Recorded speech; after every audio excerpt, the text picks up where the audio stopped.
So our final speaker of the session is Doug Currie at the University of Maryland. To say that Doug is an expert in lunar laser retroreflectors would be a vast understatement. Doug was one of the founders of the field and worked on the ALSEP instruments back in Apollo days, and is doing some interesting work on a next generation array, which he is going to be talking about in this talk. So Doug, take it away. Okay, can you hear me? Yes, we hear you. We don't see you quite yet. If you could enable your webcam. Oh, start with. I think, there we go.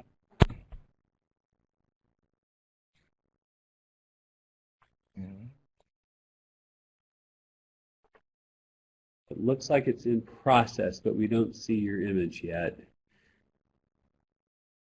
From the thing that said it was supposed to allow it. Okay, you clicked allow. Yep. And then there should be a little button on top of your...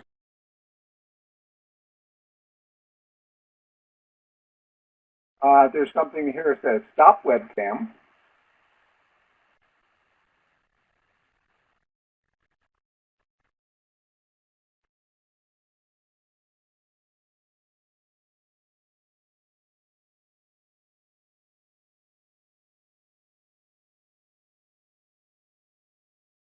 Well, maybe it'll come up like what happened with Bob. What I would like to do is briefly give a review of this next generation Retroreflector, which should increase accuracy by factors of 10 to 100 in the science, and then spend a little more time on an analysis we're doing of the Apollo arrays and looking into the reasons for their loss of signal. The magnitude of the signal has gone down. The accuracy of the ranging has not been affected. So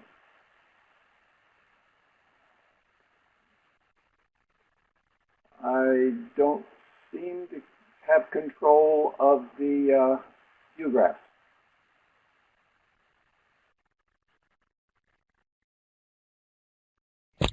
You should just need to click on the first arrow there, and then from there you can use the keyboard. Okay. Back in the Apollo days, we put up Apollo 11. That was a test. A number of people didn't think it was going to work. Worked fine. And then NASA said, fine, you can get up 2 more. 3 are very important because that determines the center of mass of the moon and therefore allows one to determine how it moves on the geodesic. The current best station we have is the Apollo laser ranging station in New Mexico that Tom Murphy has set up. And I'll come back to some of Tom's work in a bit.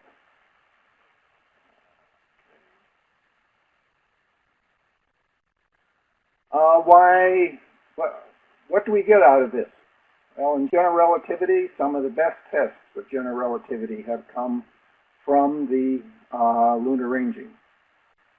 I'll just mention 3. Strong equivalence principle.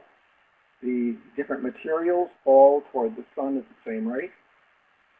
Demonstrated that the inertial energy of the moon has the gravitational energy of the moon has inertial properties.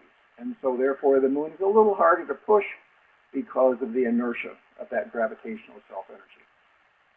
And finally, looking at the changes in the gravitational constant. With time, if we project what we've measured over the last 45 years to the Big Bang, the gravitational constant has changed less than 1%. And in space, there's no Yukawa behavior, no change in the gravity between the Earth and the Moon, which has put strong limits on Mund's theory for the change. And the reason we want to go after this is what is dark energy, dark matter, and the disagreement between quantum mechanics and general relativity. Has to be some breakdown, and so therefore we want to test the limits of our capability. Concerning the Moon, we've been able to discover a liquid core about a decade ago and other properties.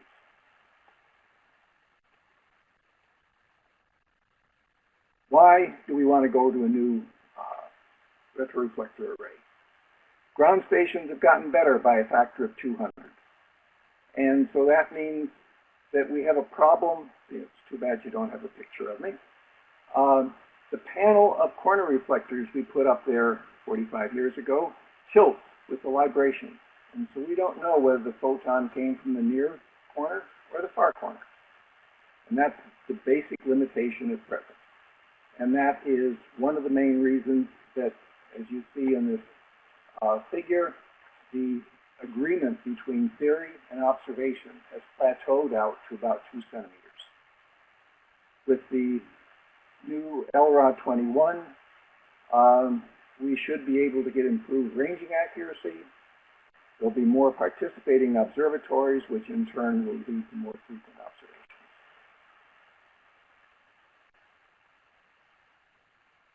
In order to get away from this, I don't know which corner reflector it came from, we are dealing with a single 100 millimeter solid corner reflector and can support accuracies of less than 1/10 of a millimeter depending upon deployment. It has a very strong heritage in science. We have all the results I just talked about.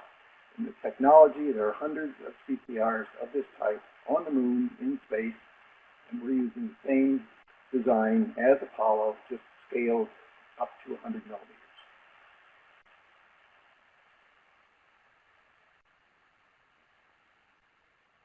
There's an image of our current prototype. It's been tested in a unique chamber that's been developed in Frascati, Italy, and there'll be more tests this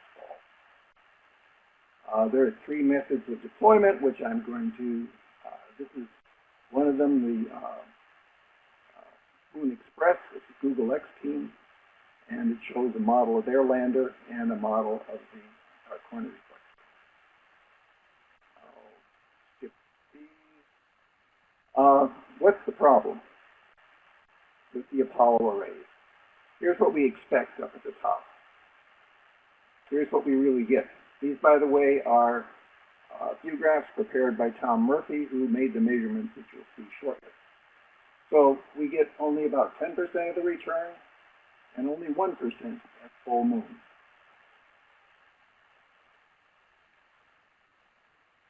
This is a picture of the thing, of the corner reflector for Apollo, and we can ask what happens. A ray goes through like this. If there's dust, that ray is obscured, and so therefore dust is one of the main candidates for why at nighttime there's a factor of 10 loss in signal. Why does it go down at lunar noon? Sun falls on this dust, heats it, produces a gradient so that a ray going into the tip and a ray going in horizontal like this experience different temperatures, so the beam diverges as it leaves. This is an explanation for what Tom found on the last eclipse, and that is that the signal rose a factor of 10 almost above what was the previous brightest we saw at full moon. And the question is, why could that occur? And going to back to the model that we just talked about, the illumination during the eclipse looks something like this. Gradient. We presume that the heat is coming from the pocket through the corner reflector out to space. When we heat the dust, then it can drive the temperature the opposite way so that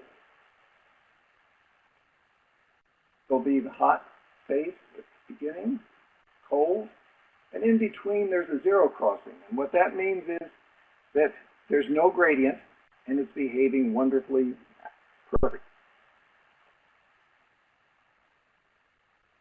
So we get a signal that looks like this, which is reasonably similar to what we saw. What we're doing is a detailed simulation of this. Most of the energy is coming from this radiating to the back of the corner reflector, and things are a lot more complicated than the back of the envelope indicates. And so those are being processed. It will help us understand the dust, which is important for the next generation of corner reflectors, and it will test our simulations. And briefly, we have to go through 1,000 rays are tracked through this. We look at the absorption at 1 nanometer band, get the temperature distribution, convert this back to optical effects. And thank you. And one thing, the interest in the moon seems to run in cycles. Had great interest back in 1880, had a great interest in the 60s and 70s, and hopefully we're going to come back and do some work in the future. The new corner reflectors are about 1/7 the weight of the Apollo, and so these can be deployed robotically. And the array will be ready in the next 2 years, and hopefully some of the like Moon Express will be able to carry us to the moon in that time. Thank you. Thank you, Doug. Great. I love that graphic on your last slide. By the way, very enjoyable talk. I don't know if we have any questions. Yes, actually, Clive Neal is typing a question. So let's wait just a second for that to come in.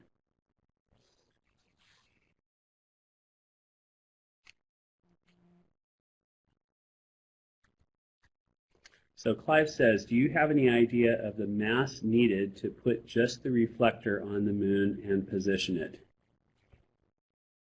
The package itself, with the corner reflector, housing, and sunshade, is about 1.7 kilograms. The pointing mechanism we're currently looking at brings that up to about 3 kilograms. So that's what's needed for lander, like on the Moon Express, where we do not have good azimuthal pointing of the space of the lander, and it could land on a slope, which means we don't have good vertical. And so in that case, the pointer will receive 1 pulse from Earth after things have settled down, and it will go through a search, small CCD camera looking for the image of the moon, Earth, and then lock brakes and remain in that position, hopefully for another 45 years. And then, Doug, as a follow-up to Clive's question, how about if you add the mass of the drill system, if you anchor this to give greater thermal stability? That has been a conceptual design, and by Chris Zachney of Honeybee. We have not done a detailed weight on it. I would guess that we're talking about somewhere between 10 and 15 kilograms. Okay, very good. And that kind of thing, as you know, is necessary to get down to the to the hundreds of micron level to be anchored deep. Right, right. Very good. Yeah. Well, the capabilities of this new generation array are pretty amazing. I mean, it will answer the questions that you've been answering for decades now with respect to general relativity. But then when you combine this with what Maria Zuber and her crew have done with Grail, I think that you could really have a big influence in planetary science as well. So I very much hope that we're able to get these on one of the GLXP landers, get 3 of these, I should say, or more, and get this system operational soon. So thanks very much for an interesting talk. Thank you.